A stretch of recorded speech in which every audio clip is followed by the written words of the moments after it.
Welcome to Judy Audiobooks. Judy Audiobooks, an infinity of stories for you. Chapter 4. Life's Not Fair. Drive On. If you want to change the world, get over being a sugar cookie and keep moving forward.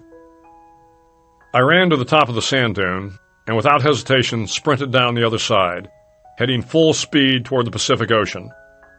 Fully clothed in my green utilities, short-billed hat, and combat boots, I dove headfirst into the waves as they pounded the beach off Coronado, California. Emerging soaking wet from the water, I saw the SEAL instructor standing on the dune. With his arms folded and a piercing glare that cut through the morning haze, I heard him yell, "You know what to do, Mr. Mack." Indeed I did. With feigned enthusiasm, I screamed a hearty "Hoo-yah!" at the top of my lungs and fell face down into the soft sand, rolling from side to side to ensure that no part of my uniform was left uncovered. Then, for good measure, I sat up, reached deep into the ground, and tossed sand into the air to guarantee it found its way into every crevice in my body. Somewhere during the morning physical training, I had committed a violation of the SEAL training rules. My punishment was to jump into the surf zone, roll around in the sand, and make myself a sugar cookie. In all of SEAL training, there was nothing more uncomfortable than being a sugar cookie. There were a lot of things more painful and more exhausting, but being a sugar cookie tested your patience and your determination. Not just because you spent the rest of the day with sand down your neck, under your arms, and between your legs, but because the act of becoming a sugar cookie was completely indiscriminate. There was no rhyme or reason.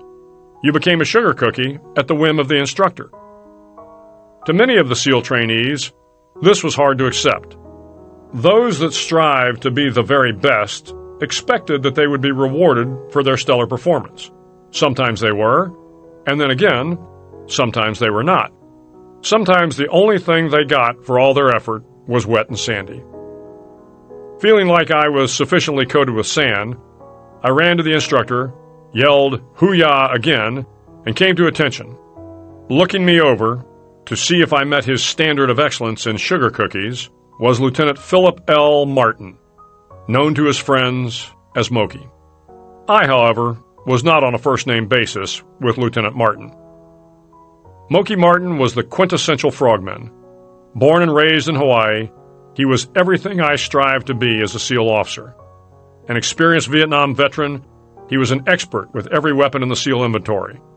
He was one of the finest skydivers in the teams, and being a native Hawaiian, he was so skilled in the water that there were few, if any, who could match him.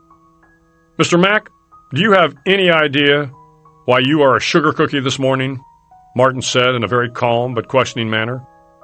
"No, Instructor Martin," I dutifully responded. "Because, Mr. Mack, life isn't fair, and the sooner you learn that, the better off you will be." A year later, Lieutenant Martin and I were on a first-name basis. I had completed basic SEAL training, and he had been reassigned from the training center to Underwater Demolition Team 11 in Coronado. The more I got to know Moki, the deeper my respect grew for him. In addition to being a superb SEAL operator, Moki was also a phenomenal athlete. In the early 1980s, he was on the leading edge of the triathlon craze. He had a beautiful freestyle stroke in the open ocean. His calves and thighs were strong and moved him effortlessly on the long runs. But his real advantage was the bicycle. He and the bike were made for each other. Every morning he would mount the bike and go for a 30-mile ride up and down the Coronado Silver Strand. There was a flat stretch of paved bike path that paralleled the Pacific Ocean. It ran from the city of Coronado to the city of Imperial Beach. With the ocean on one side and the bay on the other, it was one of the most beautiful sections of beach in California.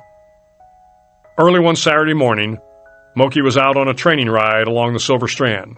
Head down, pedaling fast, he never saw the oncoming bicycle. At roughly 25 miles an hour, the two bikes collided head-on. The bikes crumpled from the impact, slamming the riders together, leaving both men face down on the asphalt path.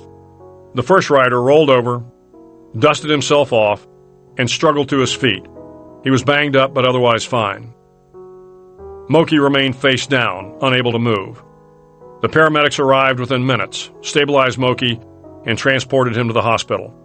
Initially, there was hope that the paralysis was temporary, but as the days, months, and years passed, Moki never regained the use of his legs.